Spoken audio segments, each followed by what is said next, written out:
Hello, happy Tuesday. This is Darren Roberts, the Abundance Accelerant, and welcome to the Tuesday Tickle and Tick, show number 50. Today, achieving a break, increasing relationships, and increasing growth for 2020 all at the same time. I'm going to give you 3 tips on how to do that. Now, today is New Year's Eve. Tomorrow we launch into a new decade. And while many of you, like I am, are on a break from our day-to-day careers, businesses, growth from a business perspective, we're also keen, because many of you are high achievers, you've got a little burning bit in your gut going, I also want to jump into 2020 and achieve some great success business-wise, career-wise, wealth-wise, etc. So how do we do both? Because tomorrow is the 1st of January, so some of you are going to have a couple more days off, some of you might have an extended break through January. So how do we achieve all of that together? Make sure we're having that break, refreshing, recharging, having quality time with the ones that we love, but also working on some skills that is going to increase relationships and fast track our growth in 2020. Well, here are my 3 tips on how to do that. Firstly, if you've been following the Tuesday Tickle and Tick, you've heard me discuss DISC behavioural styles and how to form a connection with people through that communication. Well, there's a great opportunity for you through your social engagements over this period of time to practice those skills. So we know that people like themselves. People like people like themselves. So if you're passionate about forming a connection with people and having great conversations and building relationships and friendships, whether you're thinking that as a social element or a career element, the skill is the same. And you can practice that skill over the next period of time in your break. So we know that from a DISC behavioural perspective, there's 4 different behaviours. I won't go through them all right now, but really it's mirror and matching. People like themselves. So if you can communicate in a manner that is similar or matches the way that they like to communicate, they'll subconsciously feel connected to you and feel a trust. People like themselves. So what I want you to do is I want you to practice that skill in an unintimidating environment, not a sales process or not in your work, business relationships and transactions right now, but while you're having a break, practice those skills. Because if you do well with it, you'll form great relationships and you'll have that confidence to deliver that when you get back to work. However, if you screw it up and you make a mistake, no one knows. It's not going to feel uncomfortable. It's your learning opportunity right now. So what I want you to do is I want you to listen to the people that you're communicating with. How fast or slow do they speak? What words do they use? What habits do they have? Hand gestures, facial expressions. And I want you to notice that and then match it.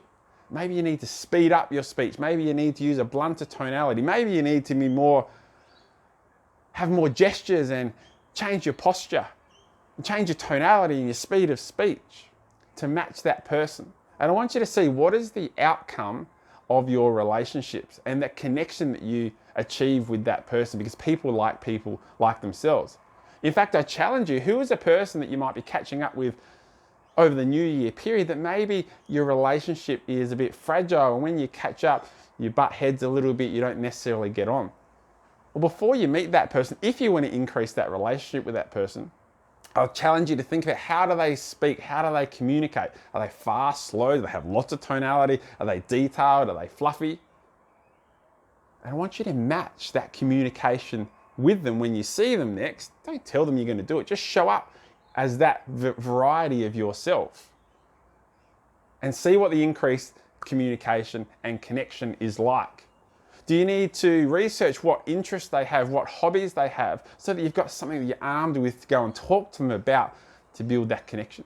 So there's first 2 things. People like themselves. Listen to how people communicate and match that to increase relationships, and perhaps determine some topics you're going to talk about that are of interest to them. Again, that'll increase that communication. The second thing that I encourage you to do is, with the communication and the conversations you have socially over this potentially break period, I want you to increase the depth of those conversations. I want you to increase the discovery questions. You know, from a sales perspective, we talk about the discovery questions to get a deeper understanding of what's important to people.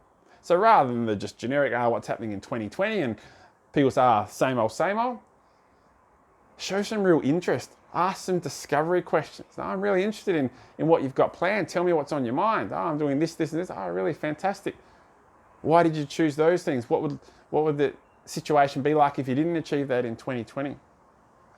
And go out of your way to help people. When you ask those discovery questions, you have a greater understanding of what's important to people, which allows you to help. And go out and help them. Those discovery questions are discovery questions you also use in your sales process or your business. And you can practice them in real life, socially, over the next couple of weeks, but then go and help. Who can you introduce people to? Who can you help them personally? Maybe it's an accountability partner. You can be their accountability partner, and maybe they can be yours for the new year to make sure you achieve the goals that you want to achieve. Or as I said, who could you introduce them to help them? So don't just have the conversations, go a little bit deeper to practice those discovery questions, but then go out of your way to help. The third thing, all the great philosophers in the world say the same, don't they? That you become the average of the 5 people you associate with most. So my third tip is, who can you associate with at a higher level that is achieving or has achieved the things that you want to achieve, to increase those associations? Not necessarily kicking people to the curb, but how can you increase those associations? Who can you go and have coffee with? Who can you meet up with? What groups can you be a part of to increase those associations? So 3 things to achieve. Yes, have a break and recharge, but also fill that little empty bit of your belly, knowing you're doing things moving towards 2020 by increasing relationships and practicing some of those skills of communication, and increasing that growth for 2020 now, even though that you're on a break, because you're refreshing and you are fine-tuning the skills that are going to take you to that point. So put those in place. DISC, mirror and match communication. Who can you help, and who can you associate with it to the higher level over the next couple of days, week, however long you've got on a break, if you're having one. And that's going to make sure you're achieving the skills so that when you go back into your work or your career or your sales, then you've practiced those skills and you can just put them back in straight away. So Happy New Year.